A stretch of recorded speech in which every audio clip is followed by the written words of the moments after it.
Man, I hate summer so much.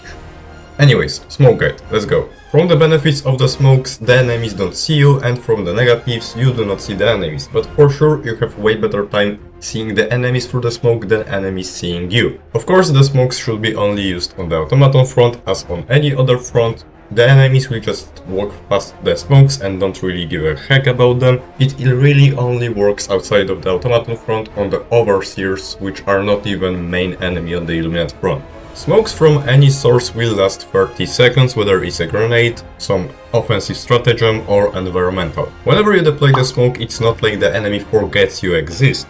The enemies still know you are somewhere around there, but they do not know where exactly, so they have harder time to shoot or track you down behind the smoke. That allows for more stealth, survivability, disengaging. We'll get to each specifically. At first, the smokes may not seem worthy sacrificing the throwable or the stratagem slot.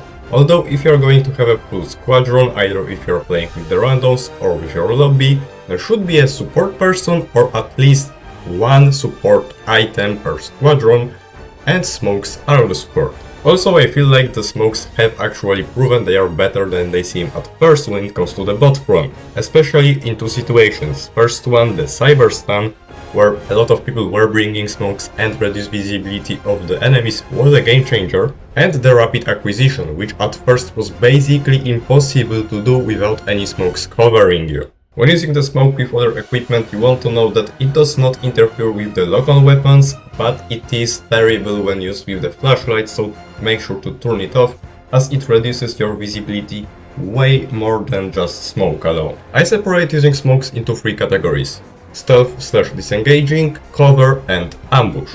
Starting with the stealth, as there is the least to talk about, and we will be using the example of commando operations.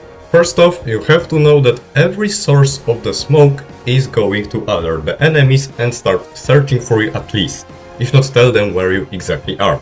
Calling in the stratagem, throwing the smoke grenade, or even popping the mushrooms is going to alert the enemies and in some cases tell them your position. Look for example here.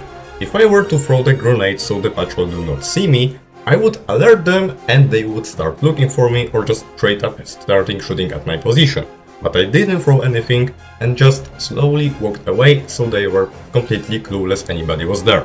Only when you should be throwing the grenade is when you disengage. Best off if you change the direction where you are running, so you are even harder to track. Just throw the grenade at your feet or where the patrol or the enemies overall will be coming from. Even if you fail to disengage, you will at least have some time to prepare for the combat. In terms of commando operations, if you are using the smoke screen to disengage, something already has been fucked up, so you just throw the smoke screen at your feet and hopefully you will be safe after you run away. But most of the time you probably want to call 380 or whatever you have prepared for the fucked up situation like this. For the throwable to disengage, I use the smoke screen only because it goes off instantly, but it has smaller radius, so probably you will have to use more of them, but it's 300 super credits, which is ridiculous. I would give it 10 super credits, it's not worth it, but I didn't have anything else to spend on. I really don't blame you for using the smoke from the standard warband that is for free. It's covering even larger area, you only have to wait 2 seconds for it to go, and it doesn't really change much. I just prefer to use it instantly. But if you are not on the commando operations, the offensive smoke stratagem is going to be the best to disengage, as there you are almost sure you will have an easy disengage.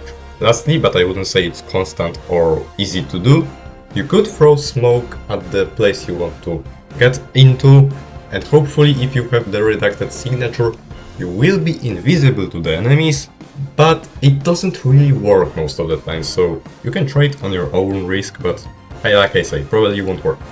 The ambush is also going to be very easy to explain, maybe even simpler than the stealth. What you wanna do is take some source of the smoke that covers wide area or just throw a lot of throwables, get in and start clearing. You do not care if you get seen or not, because only realistically there will be few enemies actually shooting at you and most of them will be shooting at everything else and you will be taking them by surprise. It allows for very easy clearing of the area or even whole bases. This way you just give yourself a little more chances of not getting killed while clearing the area and making overall thing easier. Even if there are heavies inside, if you have the anti-tank equipped, they should be also taken by surprise.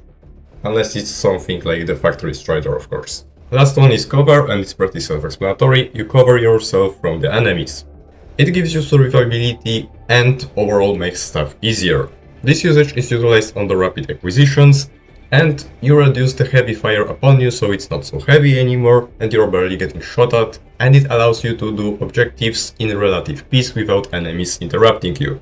There are a lot of situations when you cover yourself with the smoke. Either it's just a shootout and you want to reduce the enemy fire during any part of the mission, either it's a rapid acquisition where you basically have to spam with smoke so you survive, or when you want to do objectives easier, cover yourself with the smoke and access the terminal, etc.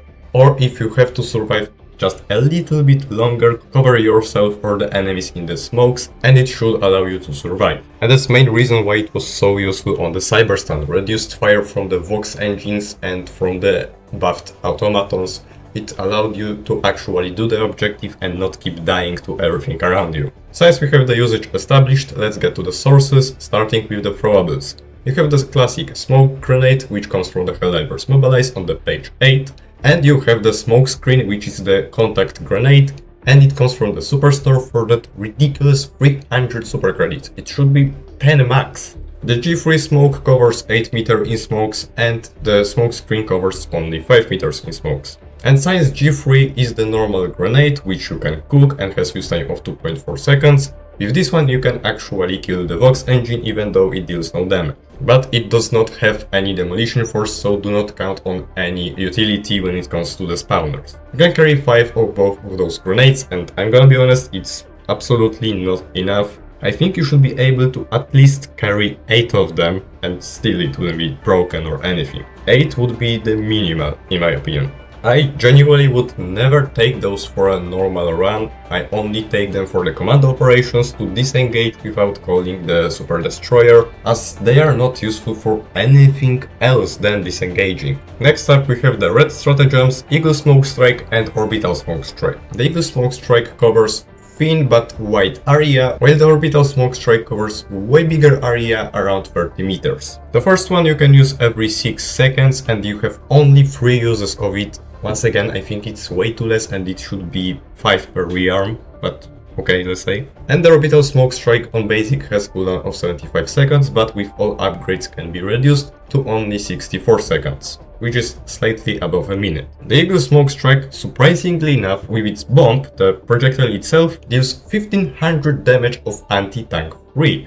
So technically, if you got lucky, you could kill a Hulk with it, but I wouldn't go for it. It also features 40 demolition force, so you can destroy with it a Bi-Titan hull, for example, if you're going crazy and use it on the back front. But where it actually matters, the butt front, you can destroy the fabricators with it, so you have some utility. But I would say the Orbital Smoke Strike is way better with its projectile, even though it deals only 300 damage of same penetration. But it does not lose damage when it travels down, though the most important thing is it has 50 demolition force, being able to destroy even the stratagem jammers. And with 6 salvos, each one having 1 bomb, I say it's pretty easy to actually hit the target, whether it's a watchtower or the jammer. I personally never use the Eagle Smoke Strike, as there are better uses of the Eagle, but the Orbital Smoke Strike, it's great, but of course mainly because of the demolition force. You can tell me I have 1 minute cooldown on something that can destroy the jammer and make everything easier. You can use it on combat, as utility, on objective, however you want really.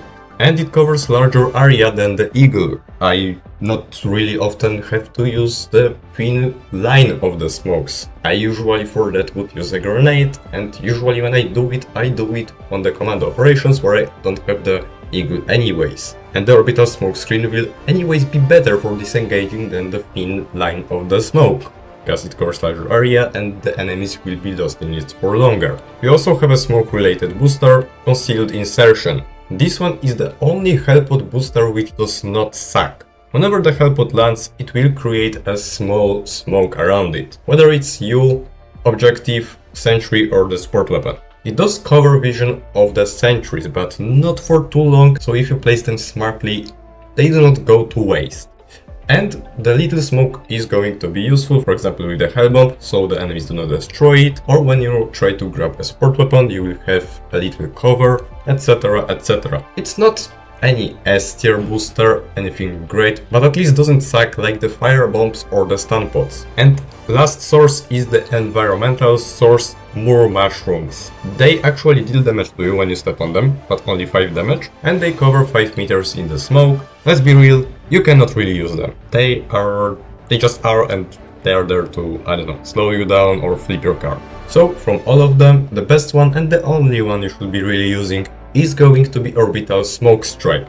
It does have the utility, so you do not sacrifice the stratagem that much, and with Squadron it doesn't really matter, you have 16 stratagems, it's not a waste, especially that this one is actually quite good. Okay, so I think we have everything covered. Most of the sources are mediocre, but the Orbital Smoke Strike, is just great. And of course, smokes are only for the automatons, they are not going to be used anywhere else.